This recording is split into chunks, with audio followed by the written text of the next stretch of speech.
Es hora de que el gobierno federal en los pasados 15 años y anualmente incrementa la migración a razón de más de 50.000 personas.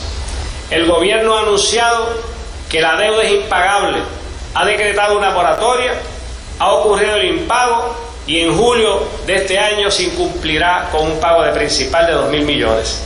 Puerto Rico vive y vivirá una de las crisis humanitarias más grandes de su historia. De todo lo anterior surge que hay una relación directa entre la deuda pública, la crisis de Puerto Rico y las políticas de los Clinton, porque si bien Clinton eliminó las 936 y firmó los tratados de libre comercio, la candidata Hillary Clinton como primera dama, luego senadora y secretaria de Estado, no hizo nada para revertir la situación de Puerto Rico. Y ahora, para el colmo, los Clinton apoyan la nefasta Junta de Cobro y Control Federal. Hemos comprendido que Puerto Rico no cuenta con aliados en la mayoría republicana del Congreso. El Ejecutivo Federal nos ha abandonado a las garras de una agencia de cobro y control de los acreedores y las Cortes Federales no han protegido a Puerto Rico. Así que comprendemos que este distinguido visitante, senador Bernie Sanders, que ha llegado a Puerto Rico, es el único gran aliado, el único foro con poder en la metrópolis que tiene nuestro pueblo para enfrentar la crisis y la deuda.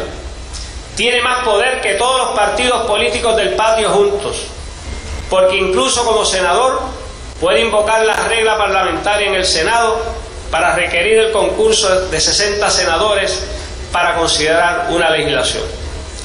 El senador Bernie Sanders tiene una trayectoria de décadas comprometido con los valores e ideales de libertad, igualdad, justicia social, verdad y democracia real. Se ha opuesto a la Junta de Cobro y Control Federal. Prefiere dedicar $1.000.000 billones que hoy se dedican a guerras de agresión e imponer tributos a la oligarquía financiera para subsidiar un seguro de salud universal, salario mínimo de $15, creación de empleos, a la protección del ambiente fomentando la energía renovable, ayudar en la reestructuración de la deuda pública, limpieza de los terrenos de Vieques, Culebra y el Candio Martín Peña. Él es nuestra esperanza para respaldar un proceso serio de descolonización, para la liberación de Oscar López y para enfrentar la deuda y la crisis.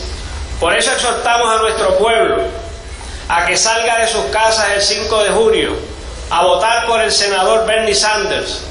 Apoyemos a quien nos ayuda. Castiguemos con el voto a los Clinton, responsables de la deuda y la crisis.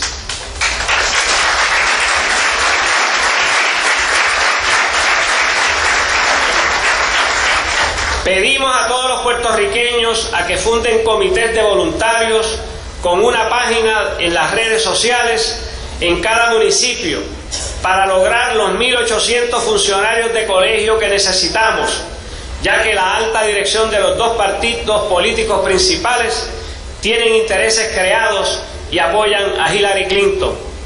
En Puerto Rico le damos la gran bienvenida al candidato presidencial del Partido Demócrata de Estados Unidos, futuro presidente de Estados Unidos, el senador Bernie Sanders, a quien le dejo la palabra. Muchas gracias.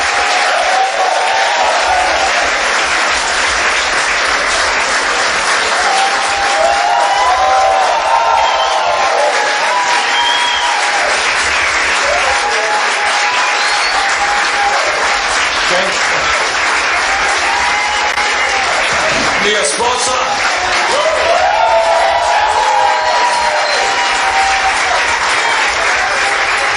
Muchas gracias.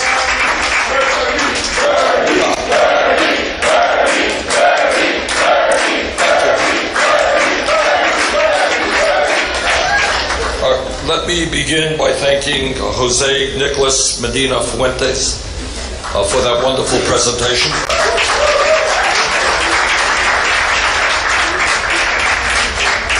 Es un placer estar con ustedes. Discúlpenme, pero mi español no es muy bueno. Y estaré hablando con ustedes el día de hoy en inglés. Let me begin by telling you that I am more than aware that there is a humanitarian crisis in Puerto Rico today, and that the U.S. Congress and the administration must address this crisis as soon as possible.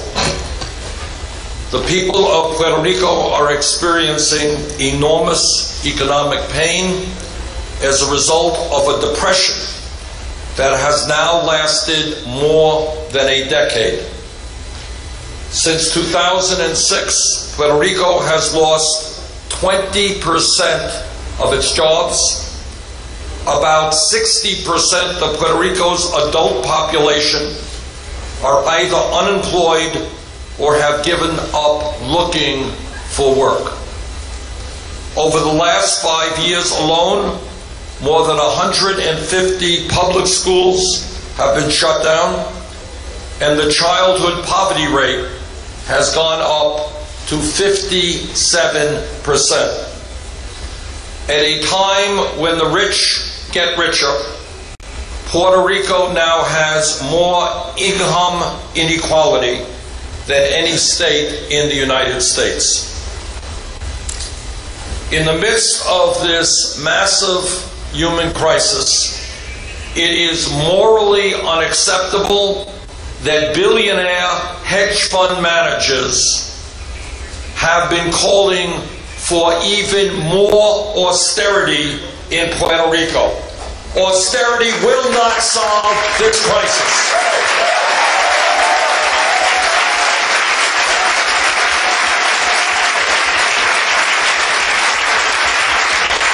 As we all know from throughout the world, austerity will cause more suffering for working people and make the rich richer. We must vigorously oppose all efforts at austerity. It is unacceptable to me that vulture funds on Wall Street are demanding that Puerto Rico fire teachers, close schools, cut pensions, and abolish the minimum wage so that they can reap huge profits off the suffering and the misery of the children and the people of Puerto Rico. We cannot allow that to happen. We will not allow that to happen.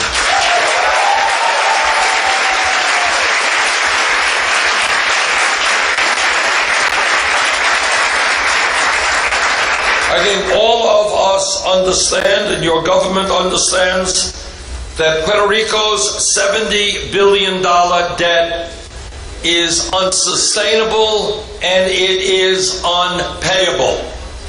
And the reason that it is unsustainable has everything to do with the greed of Wall Street vulture funds. And I just want to say, having dealt with Wall Street for many, many years, their greed, their recklessness, their illegal behavior has caused enormous problems all over the United States, in Puerto Rico, all over this world, which is why, among other things, I am fighting to break up the large banks on Wall Street.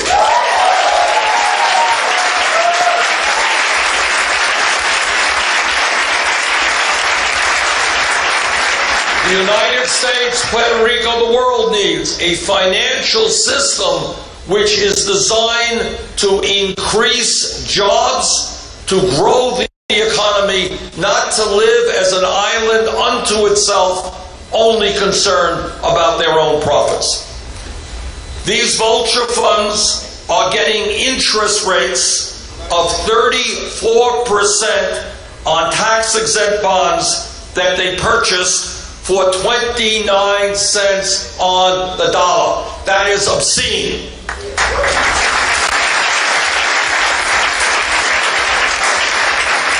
It has been estimated that as much as half of Puerto Rico's debt is now owned by these vulture funds. We have got to make it clear to these billionaire hedge fund managers that they cannot have it all. Children in Puerto Rico will not go hungry, will not lose education, will not lose health care to make billionaires even wealthier.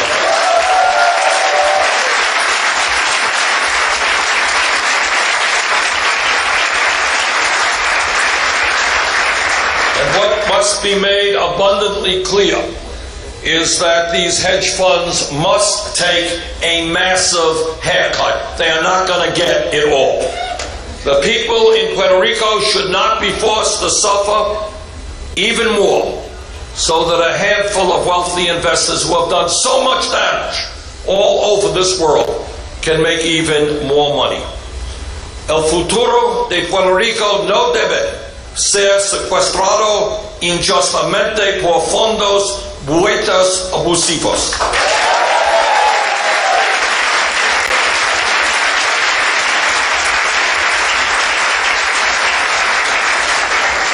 And please forgive my pronunciation. Puerto Rico's debt must be restructured. Puerto Rico must be given the time it needs to grow its economy, to create jobs, to reduce the poverty rate, and expand its tax base so that it can pay back its debt in a way that is fair and is just. The economic situation of Puerto Rico will not improve by eliminating more public schools, by slashing pensions, by laying off workers, and allowing corporations to pay workers starvation wages by abolishing the minimum wage and relaxing labor law.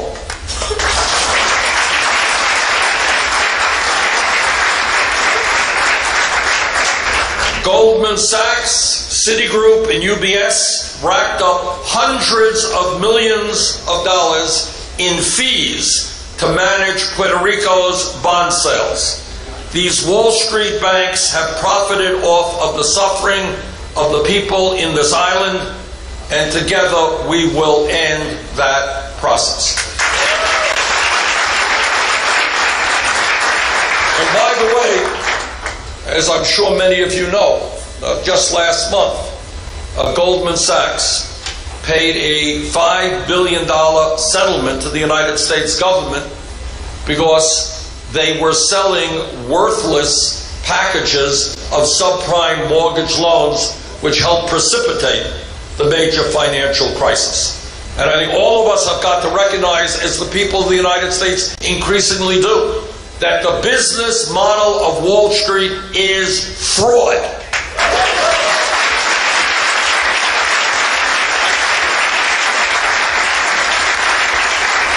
Eight years ago, Congress and the Federal Reserve acted with a fierce sense of urgency to bail out Wall Street.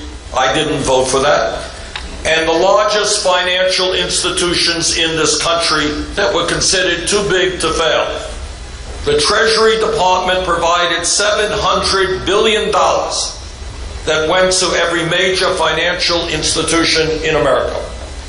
The Federal Reserve provided over $16 trillion in virtually zero interest loans, not only to every financial institution in the United States, but to foreign banks and corporations throughout the world. You all remember that. $16 trillion of virtually zero interest loans to central banks all over the world. If the Federal Reserve could bail out Wall Street, it can help the 3.5 million American citizens in Puerto Rico.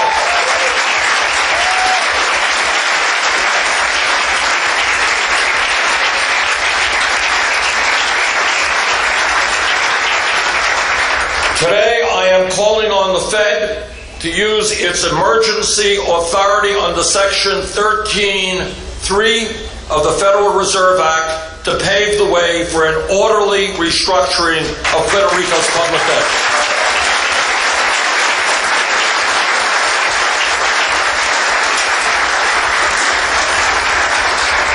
Under current law, the Federal Reserve has the authority, quote, in unusual and exigent circumstances, to lend to individuals, partnerships, and corporations outside the banking system that are, quote, unable to secure adequate credit accommodations from other banking institutions, end of quote. Washington rescató a Goldman Sachs y a Wall Street de su bancarrota.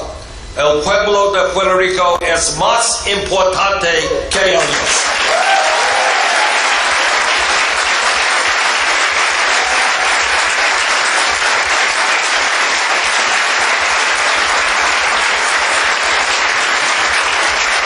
Debemos actuar ya.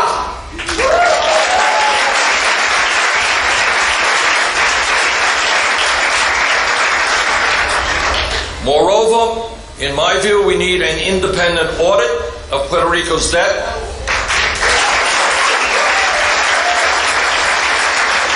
If this audit determines and concludes that any of Puerto Rico's debt was incurred in violation of its Constitution, it must be immediately set aside.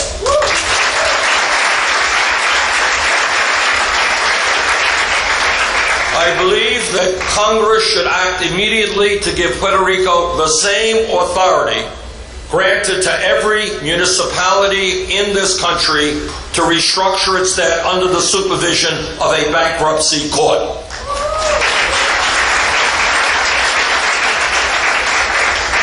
Unfortunately, the Republicans in Congress continue to oppose this. The people of Puerto Rico cannot wait any longer. It is time for the Federal Reserve to act.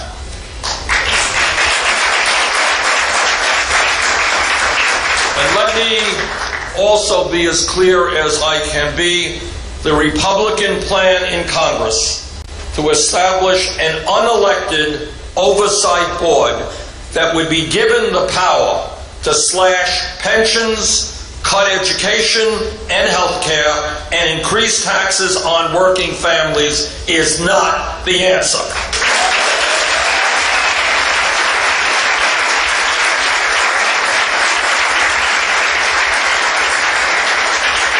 In fact, this would be not only a major anti-democratic effort, but it would move this island in exactly the wrong direction, and it must be rejected. Now let me tell you what I think we should be doing. We need a major jobs program in Puerto Rico by rebuilding the infrastructure here and aggressively moving toward a clean energy economy.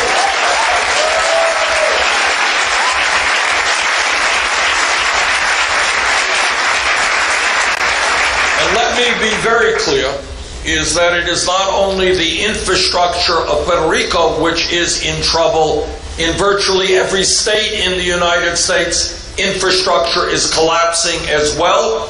We need to rebuild our infrastructure, and when we do that, we create millions of good-paying jobs.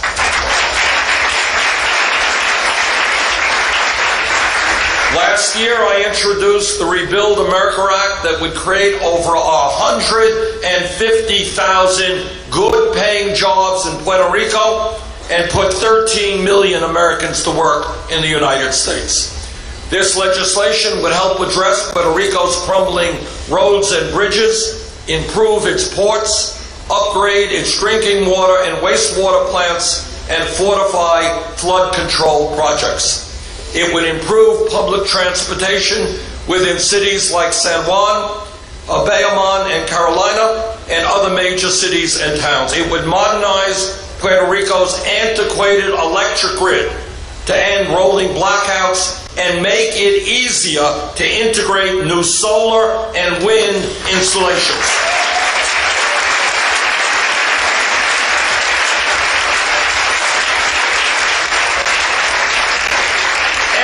Very importantly, it would expand high-speed internet and affordable broadband services throughout the island.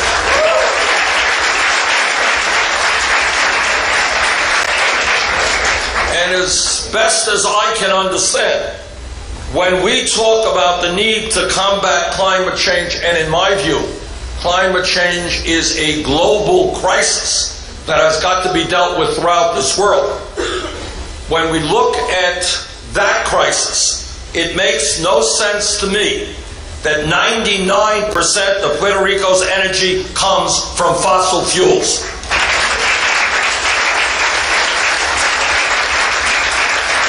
Puerto Rico is blessed with abundant solar and wind resources and has great potential to expand biomass and geothermal energy. We must give Puerto Rico the tools it needs to aggressively move towards a clean energy economy instead of being dependent on importing dirty fossil fuel that is bad for the environment, bad for the Puerto Rican economy, and bad for the planet.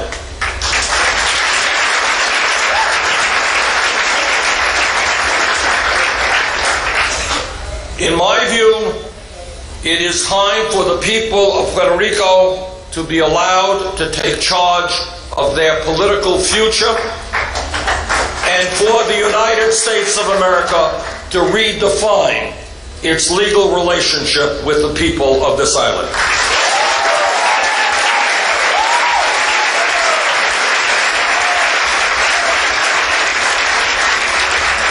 The people of Puerto Rico should not and cannot provide colonial-like treatment of its citizens.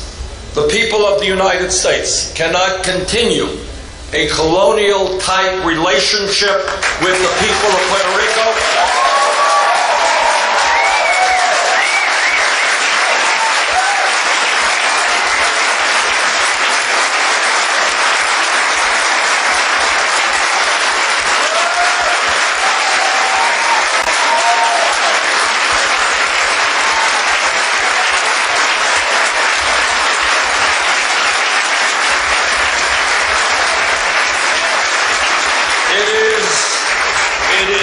Unacceptable to me for the United States government to treat Puerto Rico like a colony during a time when its people are facing the worst fiscal and economic crisis in its history. In my view, the people of Puerto Rico must be empowered to determine their own destiny. Now, I do know I am not a great expert on the history or the politics of Puerto Rico, but I do know there are differences of opinion about that future. And those differences are probably in this room right here. But during my first year in office, I will do everything I can to give the people of Puerto Rico the opportunity to vote on a binding referendum that would allow them to choose from three clearly defined options on whether or not to become our 51st state, whether or not to become an independent nation,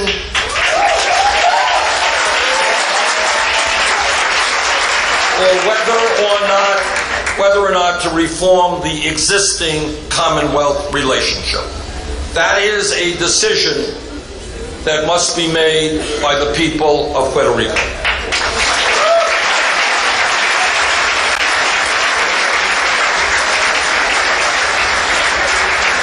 I am aware that probably all of you are concerned about Oscar Lopez Rivera.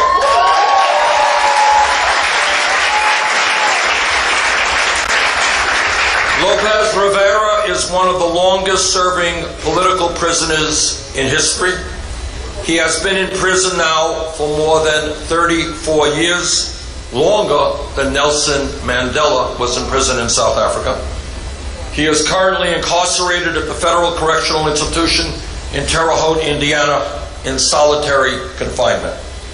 This man is 73 years old, and his health, as I understand it, is deteriorating rapidly. We are talking here about a Vietnam War veteran who was awarded a Bronze Star and a respected community activist. A petition asking President Obama to immediately release Oscar Rivera Lopez from prison is, as I understand it, widely supported in Puerto Rico.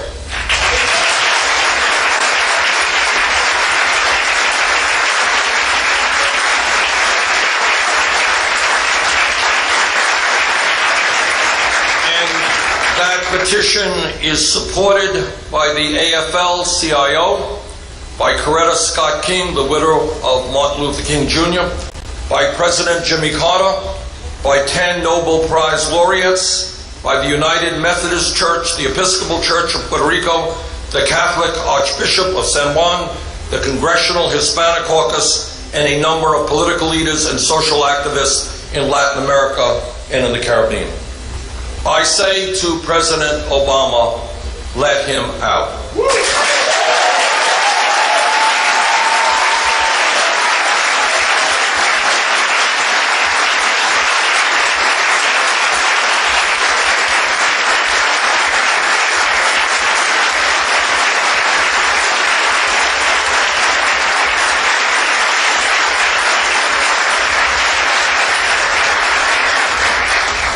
Oscar Lopez Rivera has done his time.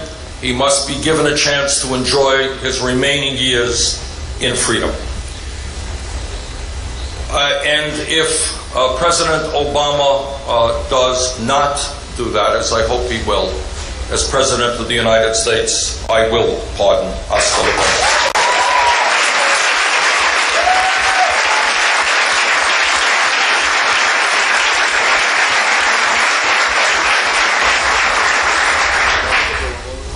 I have throughout my entire life believed that health care is a right of all people, not just a privilege.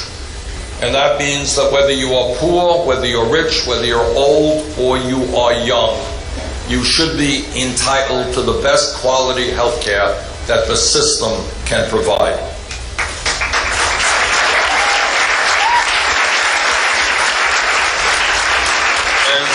All of you know the healthcare system today in Puerto Rico is in very, very dire straits. And if we do not act soon, the well-being of 3.5 million American citizens will be put at severe risk. According to an August 2nd, 2015 article in the New York Times, Puerto Rico's financial crisis stems in large part from a vast disparity in federal funding for health care on the island compared with the 50 states. This disparity is partly responsible for $25 billion of Puerto Rico's $73 billion debt, as its government was forced to borrow over time to keep the Medicaid program afloat. End of quote.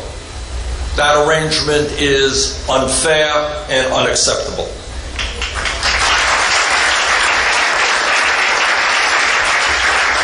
Today, the people of Puerto Rico pay the same Medicare and Social Security taxes as do the people in the 50 states, but they only get about half the rate of federal health care dollars. While that is beginning to change, it is still not good enough. The federal government should not be discriminating against the people of Puerto Rico by providing much lower Medicare and Medicaid reimbursement rates. The people of Puerto Rico are American citizens. They deserve nothing less than equal reimbursement rates.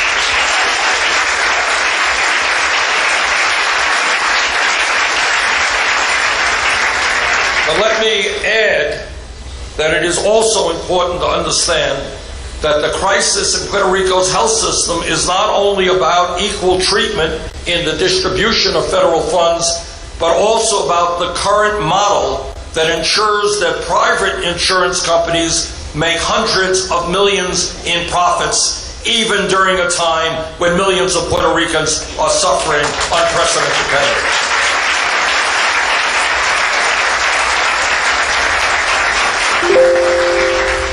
In my view, we, all of us, need to join every other major country on earth and provide high-quality care to all of our people, and that certainly includes Puerto Rico.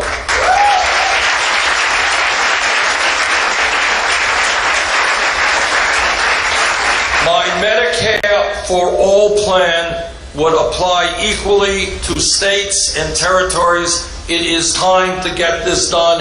It is time for the United States to join the rest of the industrialized world. Healthcare is a right, not a privilege.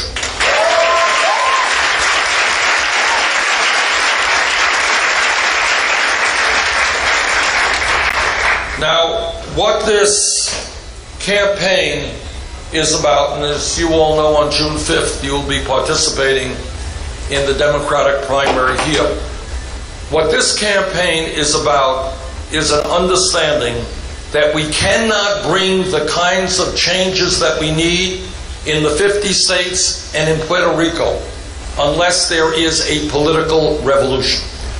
Unless millions of people begin to stand up and demand that we have a government which represents all of us and not just the 1%.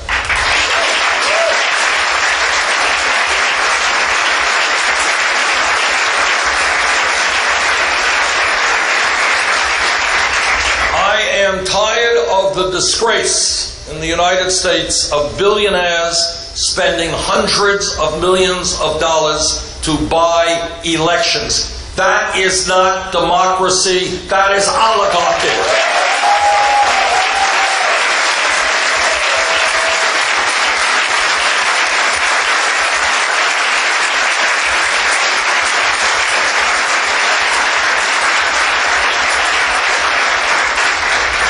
So let me just conclude by thanking all of you who are standing up, who are fighting back, who know the incredible potential that exists in this beautiful island.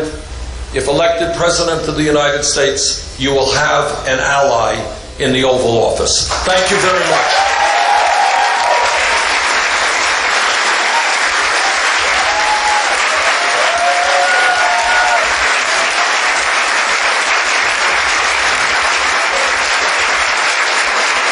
Thank you. I think we have, thank you.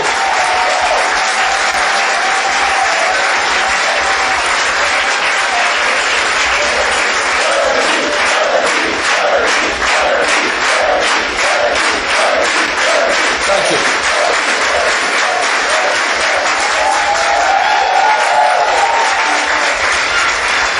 Paul, how are we going to proceed? Okay. Buenos días, yo soy Juliana Di Lauro, soy una de las representantes de la campaña de Bernie Sanders. A continuación les vamos a pasar algunas de las preguntas que ustedes hicieron más temprano esta mañana. Senator Sanders, thank you so much for being with us today. Thank you. The first question comes from Ramon Roberto. What is the plan for economic development and the debt crisis? ¿Cuál es su plan para el desarrollo económico y la crisis fiscal? Well, as I mentioned, the essential part of the plan is that if the vulture capitalists on Wall Street think they're going to squeeze Puerto Rico, they have another thing coming. It ain't going to happen.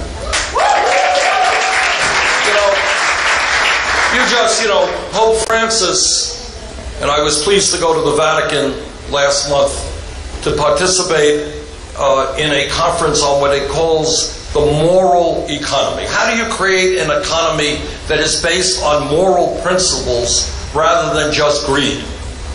If billionaires on Wall Street think that lowering the minimum wage, shutting down schools or clinics has anything to do with a moral economy, they are surely mistaken. Our job is to defend the children and the elderly and the sick and the poor and not accept greedy billionaires wanting even more profit.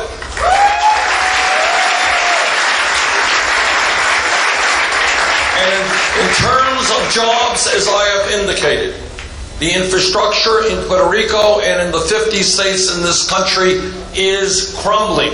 We have not invested in rebuilding our water systems, our wastewater plants, our roads and our bridges, our rail system. When we invest in doing that, we're going to create over 13 million jobs, and many jobs right here in Puerto Rico. Thank you, Senator. The next question comes from Viviana Medina. What do you propose to solve the student loan crisis? And what do you propose for small businesses being crushed by big corporations? ¿Cómo propone resolver la deuda estudiantil? ¿Y qué es su plataforma para los negocios pequeños que han sido decimados por las corporaciones grandes? We are living in a period of time where the nature of education is changing. 50 years ago or so, if you had a high school degree in many places, you can go out and get a decent job. But technology has changed, economies have changed, the global economy has changed. In my view, when we talk about public education, we must be talking about making public colleges and universities tuition free.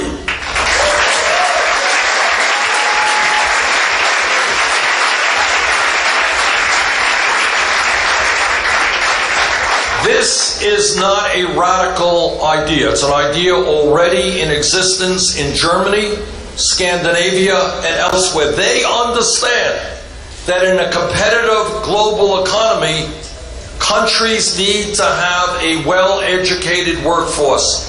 It makes no sense to me that we have so many young people who are smart, who have done well in school, who want to get a higher education, but are unable to do so because their families lack the income.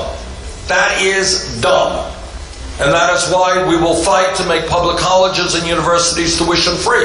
And then you have millions of people who are struggling with very high levels of student debt. Some of those people are paying interest rates of 8, 10, 12%. I believe that we should allow people with student debt to refinance their loans at the lowest interest rates they can find.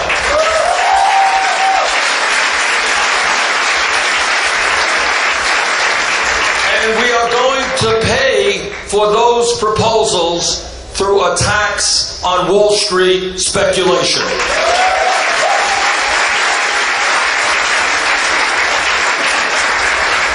In terms of job creation and the need to help small and medium-sized businesses, all of you know that it is the small and medium-sized businesses which are creating the jobs, not large corporations that are busy running to China. And by the way, we have got to rethink our trade policies as well.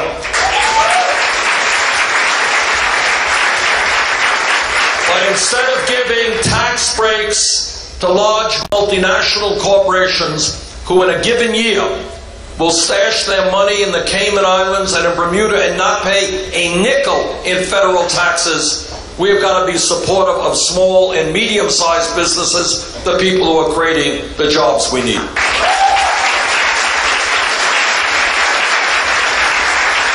Thank you, Senator.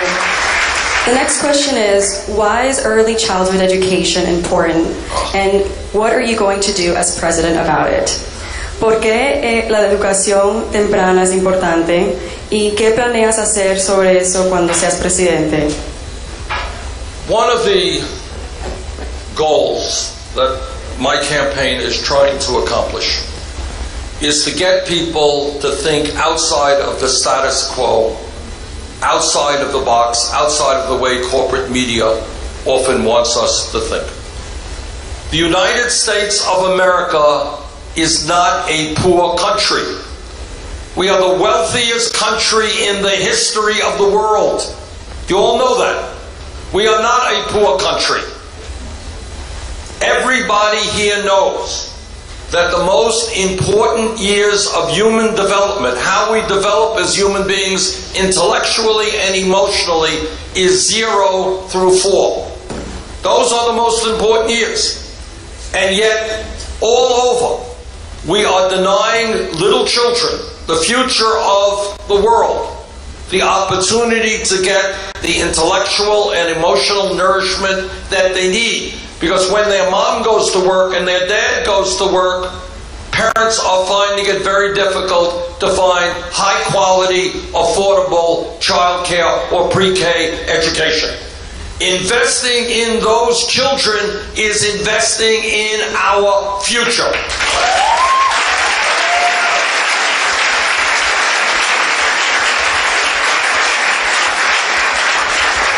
Instead of fighting wars in Iraq and elsewhere and spending trillions of dollars on those wars, instead of giving tax breaks to billionaires, we should be investing in our children and developing a state-of-the-art, high-quality child care system.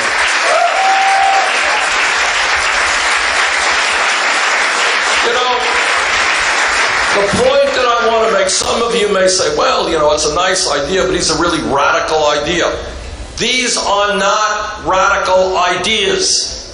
When you have a system now where the top 0.1% now owns almost as much wealth as the bottom 90% in the United States, please do not tell me that we cannot afford a high-quality, affordable child care system.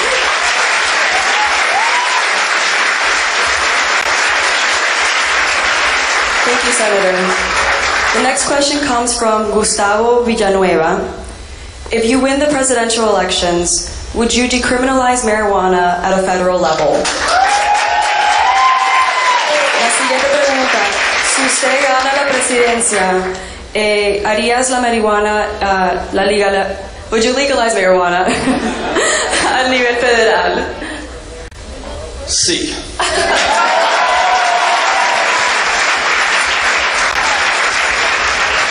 See, my Spanish is good enough to know that word. Here's where we are. And I don't know much about what's going on in the island with marijuana, but here's where we are. Over the last 30 years, millions of people have incurred police records for possession of marijuana.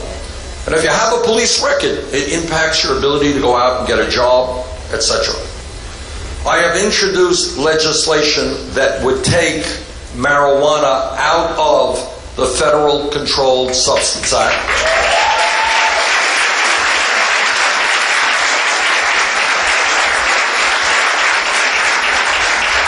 Where it now sits as a Schedule 1, the highest level drug, alongside of heroin. Got marijuana and heroin together. That is pretty crazy to my mind.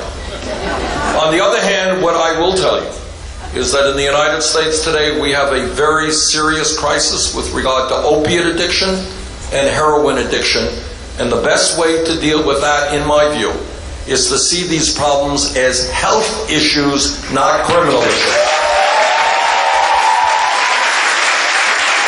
Thank you, Senator.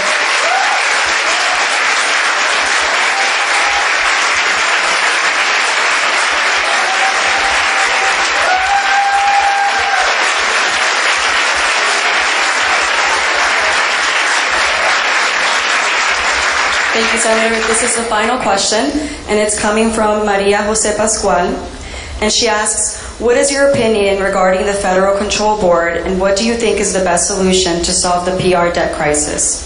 Well, I think I touched on that, but let me just tell you my objections to the concept of a Federal Control Board.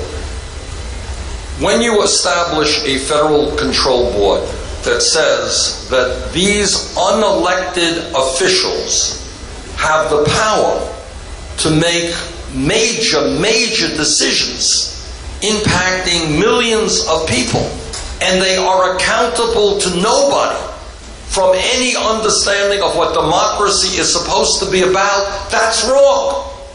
That is indefensible.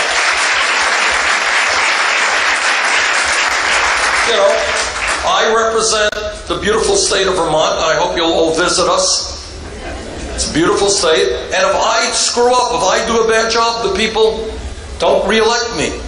But to give a handful of unelected officials, and my guess is these are people who will be there, frankly, to represent the interest of Wall Street, not the interest of the people of Puerto Rico, to give these people incredible power to impose an austerity agenda, which will likely mean cutting pensions and cutting wages and throwing workers out on the street, that to me is absolutely unacceptable.